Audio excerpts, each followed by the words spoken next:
La Voz de América presenta. Muerte y cuantiosas pérdidas, la huella de ida en su paso por el noreste de Estados Unidos. Wow, this was just unbelievable. FEMA y la Casa Blanca despliegan masivo plan de contingencia ante destrozos por Aida. Además, Corte Suprema deja en pie ley antiaborto de Texas, la más restrictiva en Estados Unidos. Gobierno y oposición de Venezuela se preparan para otra ronda de diálogo.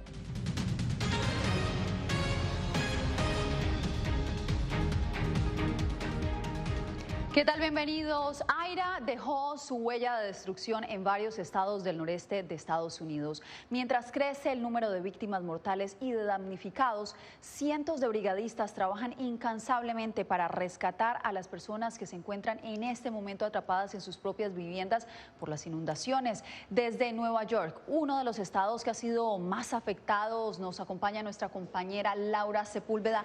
Laura, ¿cómo describen las autoridades los alcances de esta tragedia? Yasmín, como una situación preocupante y alarmante, además, no solamente para las autoridades, quienes ahora tendrán que destinar diferentes recursos para poder salir de esta emergencia en la que ha entrado el estado de Nueva York y de Nueva Jersey, sino además para las personas que salen en sus vehículos y, por ejemplo, si van en sus carros particulares, se tienen que enfrentar a este tipo de inundaciones. Ya varios se han quedado atravesados al otro lado. Hemos visto a lo largo de la mañana varios remolques que han tenido que venir a retirar esos vehículos y, por otra parte, las personas que no dependen de ese transporte, sino del transporte público, que se encuentra limitado, y esto precisamente porque hay varios cierres de estaciones que quedaron inundadas.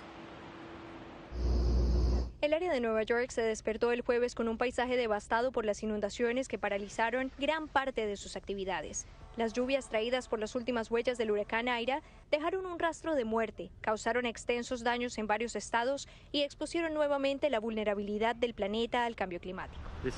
Esto es, pensamos que Luisiana estaba muy lejos, pero obviamente la tormenta recogió energía del Atlántico. Y wow, esto fue simplemente increíble. En pocas horas, la lluvia de Aida elevó en más de 15 centímetros los niveles del agua. Las imágenes muestran calles y plataformas del metro convertidos en río.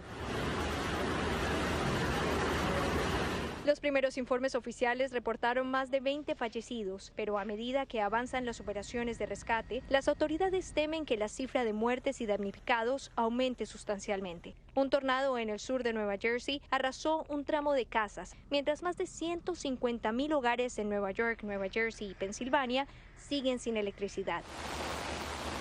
La lluvia batió récords establecidos solo 11 días antes por la tormenta tropical Henry. El hecho, según el líder de la mayoría demócrata en el Senado de Estados Unidos, subraya las advertencias de los científicos sobre el impacto del clima extremo.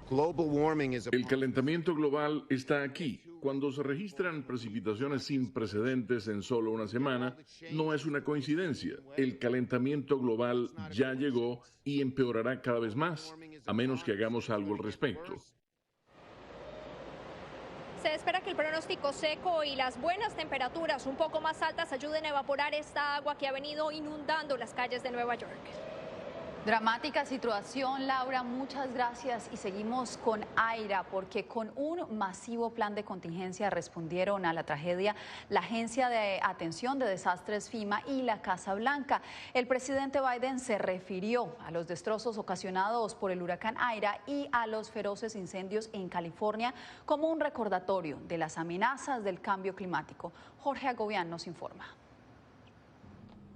Al describir el despliegue de un masivo plan de contingencia para atender las consecuencias de los fenómenos naturales que azotan a Estados Unidos, el presidente Joe Biden no dudó en describir a estos desastres como consecuencias directas del cambio climático y le recordó a las agencias aseguradoras en el país su responsabilidad para cumplir con las pólizas que han pagado sus clientes preveyendo inundaciones como las causadas por Aida.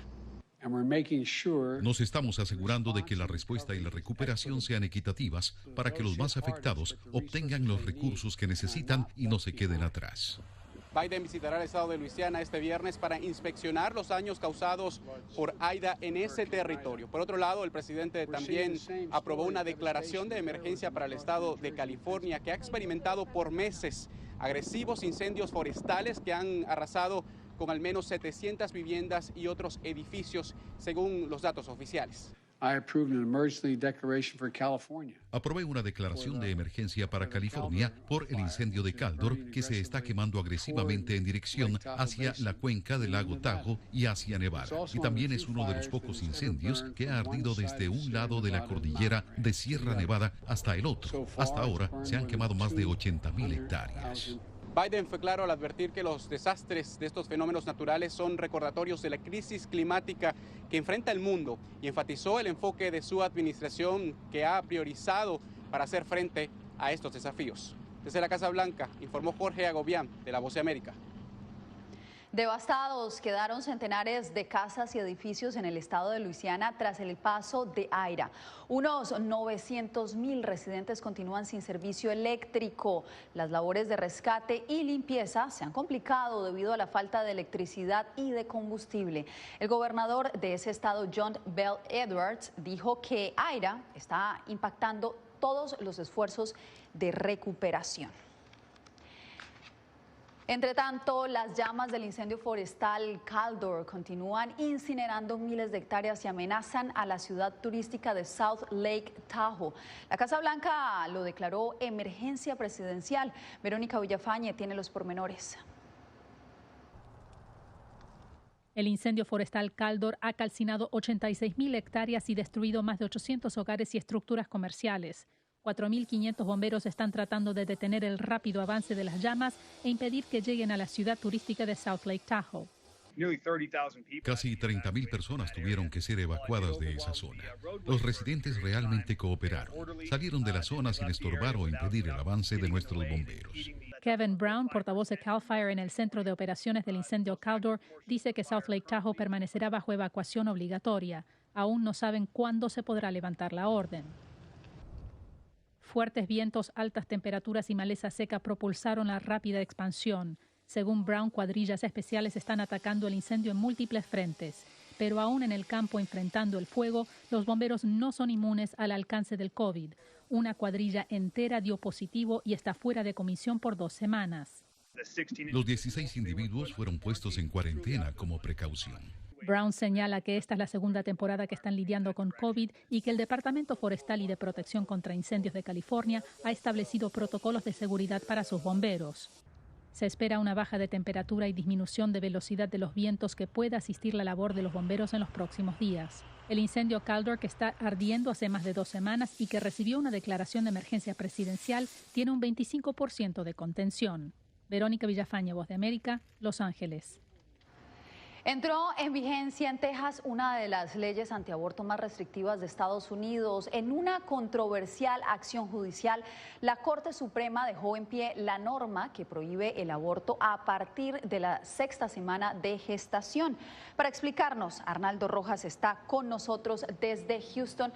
¿Qué fue lo que sucedió, Arnaldo? Yasmin, bueno, esta decisión judicial hecha pública en los últimos minutos de este miércoles da luz verde a la implementación de esta ley antiabortos en Texas, una de las más restrictivas en todo el país. Claramente dividida, la Corte Suprema de Estados Unidos decidió no bloquear una nueva ley de Texas que prohíbe el aborto a partir de las 6 semanas de gestación. La orden de la Corte es asombrosa, argumentó en desacuerdo con el fallo la jueza Sonia Sotomayor, quien describió la ley de Texas como flagrantemente inconstitucional. El juez presidente del más alto foro judicial del país se alineó con los magistrados disidentes, refiriéndose al nuevo estatuto tejano como inusual y sin precedentes. Más temprano, la Casa Blanca también se expresó en contra de la ley de Texas que entró en vigor este miércoles. Esta ley extrema de Texas viola descaradamente el derecho constitucional. El fallo de la Corte Suprema, sin embargo, no decide el futuro definitivo de la nueva ley. Esta orden no se basa en ninguna conclusión sobre la constitucionalidad de la ley de Texas y de ninguna manera limita otras impugnaciones, lee parte del fallo, que fue acogido con júbilo por grupos antiabortistas en el estado. Estamos celebrando esta gran victoria por las miles de personas y vidas que van a ser salvadas. Quienes se oponen a la nueva ley argumentan que pondrá en riesgo la vida de miles de mujeres. Si no hay opciones legales y seguras para acceder a un aborto, que las personas van a tener que tomar decisiones horribles, tal vez buscar un aborto que no es seguro. Y es parte del punto de forzar a las personas a seguir con un embarazo. Por lo pronto, grupos a favor del aborto han comenzado a iniciar fondos de ayuda para las mujeres y ser transportadas a otros estados donde las leyes de aborto no sean tan restrictivas. Yasmin. Te agradezco, Arnaldo. Y en otra información, con pocas pertenencias y mucha ansiedad sobre su futuro, refugiados afganos llegan a la capital estadounidense a bordo de los últimos vuelos humanitarios procedentes de Afganistán. Diva Lizette Cash conversó con algunos viajeros y con familiares que fueron a recibirlos. En el aeropuerto de Dulles, en Virginia, este hombre espera la llegada de su padre, uno de los 82.000 afganos que Estados Unidos ha logrado traer en días recientes. Por temor a represalias del Talibán debido a su trabajo para Estados Unidos, habló sobre su familia, pero sin mostrar su rostro. No sé qué pasará cuando bloqueen las tecnologías y las redes sociales. Tal vez nunca tengamos noticias de ellos. Procedentes de Kabul y tras una travesía por Qatar y Alemania, los pasajeros cumplen con el protocolo de llegada y revisión de antecedentes durante al menos 4 horas para luego ser escoltados por militares y empleados federales ya en territorio estadounidense. Estoy feliz de haber venido a Estados Unidos y también traeré a mi familia, traeré a los niños y a toda la familia y me gustaría servir en Estados Unidos. El operativo para estos refugiados no solo implica personal de migración, también discreción y apoyo alimentario para las familias. Somos sirviendo como casi 4.000 comidas individuales cada día aquí. El día más ocupado tenemos como 23 vuelos. Este es el Dulles Expo Center en Chantilly, un centro de convenciones de por lo menos 12.000 metros cuadrados en el estado de Virginia. Todo el centro ha sido acondicionado como albergue temporal para los afganos que llegan al área metropolitana de Washington. Cientos de refugiados afganos terminan aquí temporalmente su jornada, donde reciben la vacuna contra el COVID-19 antes de ser trasladados a bases militares en Nueva Jersey, Virginia, Wisconsin y Texas. Diva Lizette Cash, Voz de América, Virginia. Más adelante, la nueva cepa del coronavirus que tiene en alerta a los especialistas en salud pública en Estados Unidos.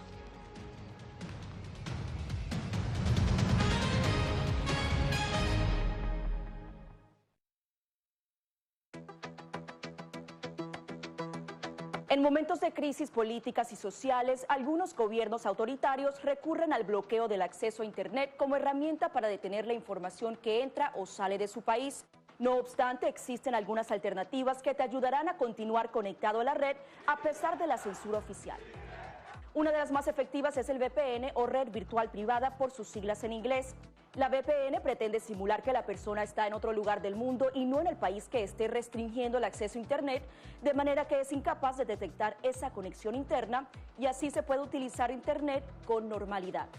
Las ofertas de VPN en el mercado son muchas y las puedes buscar escribiendo las iniciales VPN en los motores de búsqueda, pero es importante descargarla o adquirirla antes de perder la conexión al Internet. Aquí te ofrecemos algunas opciones.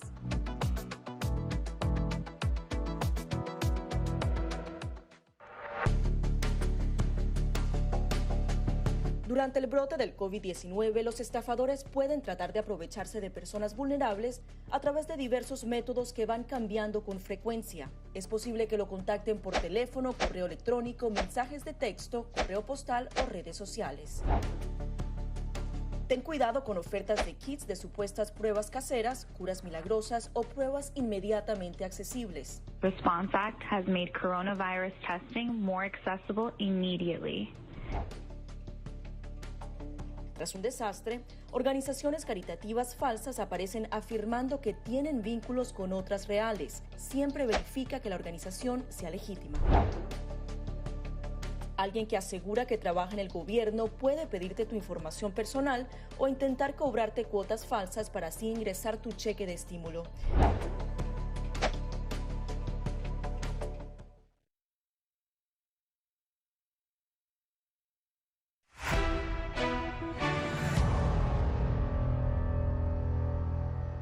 Una nueva cepa del coronavirus tiene en alerta a la Organización Mundial de la Salud. Se trata de la variante MU, que según expertos puede resultar más infecciosa que las anteriores. José Pernalete, ¿qué más se conoce sobre este linaje? Así es, se trata, Yasmín, de una cepa que es la responsable de la muerte de al menos los recientes fallecimientos registrados en Colombia, de al menos 60% de los decesos. De hecho, es allí, en esa nación sudamericana, donde se originó, donde fue detectada, y precisamente también en estos momentos ya se hace presente en 43 países del mundo. Veamos el reporte. Otro obstáculo en la guerra contra el coronavirus. La Organización Mundial de la Salud coloca en vigilancia los casos de infección por la variante Mu. Este linaje, reportado en el Boletín Epidemiológico Semanal de la OMS, registra un nivel potencial de resistencia a las vacunas, una variante que se une al acecho de la variante Delta, clasificación viral que ha complicado las salas de emergencia y cuidados intensivos de Estados Unidos. En el verano pasado, un gran número de pacientes era un poco mayor, tenían más comorbilidades y ahora, de esta manera, con la variante Delta, ciertamente estamos viendo un mayor número de pacientes más jóvenes. Muchas veces no tienen tantas comorbilidades y vuelven a enfermarse gravemente. La variante Mu se ha reportado de manera esporádica en Sudamérica y Europa. Con una prevalencia general de 0.1%, su registro se hace notorio en Ecuador con 13% y en Colombia con 39%. El patrón común que estamos viendo con aquellos pacientes es que no están vacunados. Tienden a enfermarse más y requieren un ventilador y requieren atención en la unidad de cuidados intensivos. Las variantes de mayor impacto según la OMS son Alfa y Delta. Los expertos insisten en que la mejor contención de la generación de nuevos linajes es la vacunación masiva. Por otra parte, los CDC han registrado cifras récord de admisiones de niños en los hospitales de Estados Unidos. Hasta los momentos se registran 300 ingresos diarios. Yasmín. José, muchas gracias. Y a pocas horas del segundo encuentro entre el gobierno y la oposición venezolana, llegan a México este jueves los representantes de la Plataforma Unitaria de Venezuela para participar en la negociación con los representantes de Nicolás Maduro. Celia Mendoza, enviada especial de La Voz de América, tiene todos los detalles desde Ciudad de México. Celia, ¿cuáles son las exigencias de la delegación que representa a Nicolás Maduro? Ellos tienen claro que vienen a pedir que se levanten las sanciones. De hecho, el mismo presidente Nicolás Maduro lo dijo a los venezolanos, asegurando que esperan que este sea uno de los pasos que se tomen durante esta negociación, la segunda ronda. Pero además habló acerca del oro en Inglaterra y otros activos que estarían en este momento en disputa. A instancia del mediador Noruega, comienza este viernes la segunda ronda de negociaciones entre el gobierno de Nicolás Maduro y los representantes de la Plataforma Unitaria de Venezuela. Tensiones y condiciones por parte de la delegación que representa a Nicolás Maduro preceden el tono del encuentro. Venezuela va a presentar en México, ante la segunda ronda de negociaciones con la oposición guaidocista, un petitorio firme con todas las exigencias económicas para la recuperación de la economía del país y para que se devuelva el oro secuestrado en el Banco de Inglaterra, todas las cuentas bancarias y se levanten todas las sanciones contra PDVSA. En conversación con La Voz de América, Benigno Alarcón, director del Centro de Estudios Políticos y de Gobierno de la Universidad Católica Andrés Bello, desestimó el impacto que estas exigencias puedan tener en una instancia tan temprana de la negociación. El gobierno va a querer mucho a cambio de cualquier concesión que haga, y creo que la comunidad internacional también va a querer garantías propiamente dichas a cambio de cada concesión que haga. Nada está acordado hasta que todo esté acordado. El encuentro entre el 3 y 6 de septiembre está precedido por la liberación del opositor Freddy Guevara, quien ha respaldado el diálogo a pesar de su detención. Yo salgo a reforzar y a respaldar la política que ha decidido la unidad, que es impulsar un proceso de negociación que nos lleve a una solución para Venezuela. Hasta el momento no se ha confirmado la participación de Freddy Guevara en este proceso, sin embargo se espera que arribe esta misma noche a México en caso de que esto suceda, mientras el Grupo Internacional de Contacto emitió un comunicado pidiéndole a los socios internacionales y regionales que apoyen estos diálogos. Yasmín. Bien, pues seguiremos informando sobre el avance de estos diálogos. Celia, muchas gracias por la información. Y en breve les contamos cómo avanza el programa en el que cientos de guatemaltecos han obtenido visas para trabajar en Estados Unidos.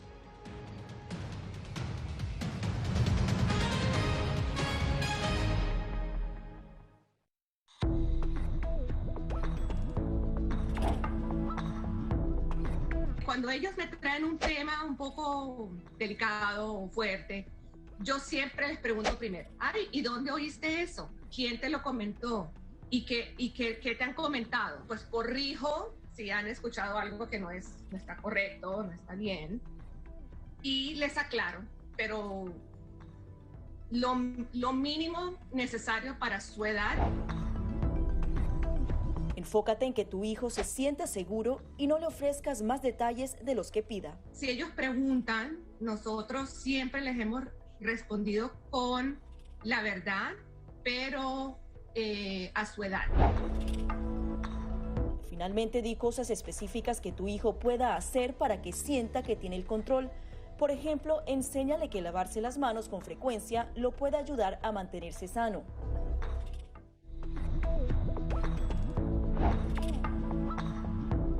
No permitas que interactúe con personas o animales fuera de la casa. Si una persona de la casa se enferma, evita que tenga contacto con tu mascota. Designa a un miembro de la familia o un amigo para cuidar a tu mascota a corto o largo plazo en caso de que tú no puedas. Limpia sus patas una vez que regreses a casa, pero no uses productos tóxicos para ellos como toallitas desinfectantes. Usa champú para bebés y aceite de coco en sus patas si notas picazón o sequedad. Prepara un kit de emergencia que incluya un suministro de medicamentos por 30 días y al menos 2 semanas de alimentos y otros suministros. Asegúrate de que todas las mascotas lleven collares y etiquetas con información actualizada como nombre, número de teléfono y necesidades médicas urgentes.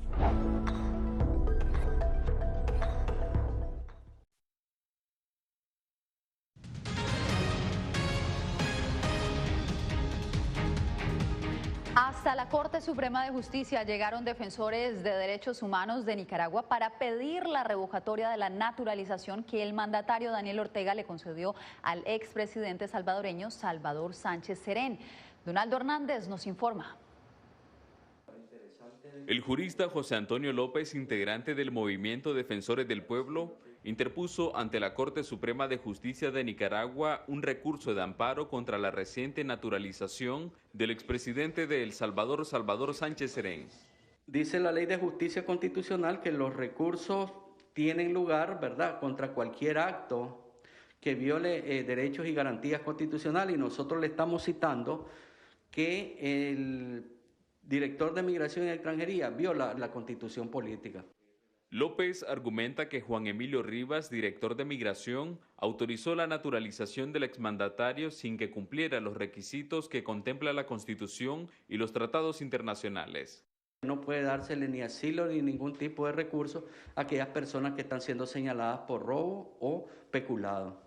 Aunque las autoridades migratorias de Nicaragua no han respondido a los argumentos de defensores del pueblo, la exdiputada Nidia Ruiz, integrante del partido salvadoreño Frente Farabundo Martí para la Liberación Nacional, sostiene que el exmandatario cumplió con los requisitos para naturalizarse como nicaragüense. Y la legalidad de ese país a que uno acude a pedir un asilo por persecución política. En los próximos días se conocerá si la Corte Suprema de Justicia decide alugar al recurso de amparo que requiere revocar la naturalización del expresidente salvadoreño. Donaldo Hernández, Voz de América, Managua. Más de 500 guatemaltecos han obtenido visas para trabajar en Estados Unidos, a las cuales optaron casi 17,000 interesados. Eugenia Sagastume nos dice cómo avanza este proyecto.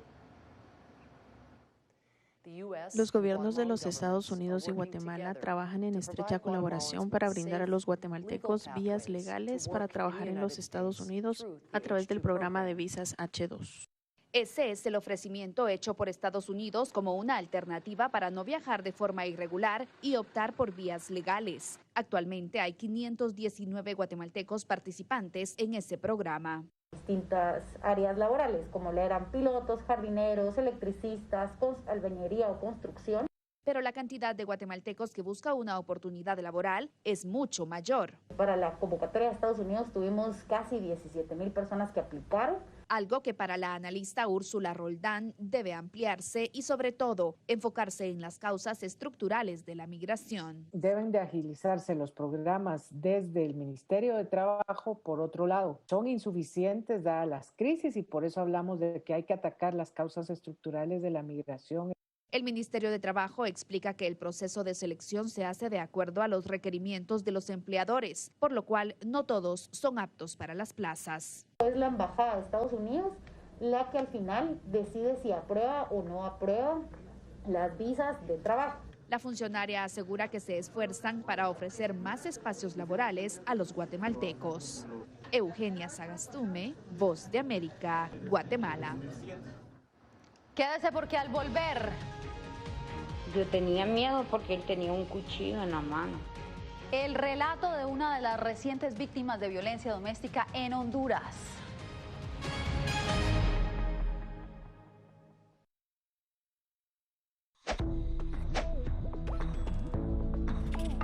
La Organización Mundial de la Salud asegura que las mascarillas son esenciales para eliminar la transmisión del nuevo coronavirus y salvar vidas. Por ello, recomienda su uso cuando se está en lugares concurridos, donde no se pueda mantener el distanciamiento social y en lugares con poca ventilación.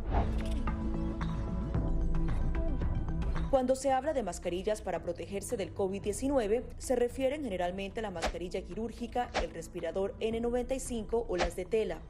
Las mascarillas quirúrgicas planas, rectangulares y desechables protegen al portador de gotas de partículas grandes del virus e impiden que los enfermos la esparzan cuando tosen o estornudan. Los expertos advierten que solo deben ser usadas una vez. El respirador N95, de forma oval y más ajustado a la cara, tiene una válvula de exhalación que ayuda con la humedad y el calor cuando respiramos. Además de filtrar partículas grandes, puede impedir que pase el 95% de las partículas pequeñas de virus y bacterias. Ante la escasez, muchos han recurrido a hacer sus propias mascarillas y en efecto los expertos confirman que estas mascarillas caseras pueden ser efectivas. Las mascarillas nos pueden servir como una barrera aislante para las secreciones, pero tener mucho cuidado porque hemos visto gente que usa la mascarilla, pero al acomodarse la mascarilla se está tocando la cara. Y eso es justamente lo que queremos evitar, es que la gente se esté tocando la cara en estos momentos, porque cuando uno está en lugares públicos puedes estar pasando la mano por una superficie que ha sido tocada por otras personas y que puede estar contaminada y luego sin querer te puedes llevar la mano a la cara. Para más información visita nuestra página web y síguenos a través de las redes sociales bajo @Voz de América.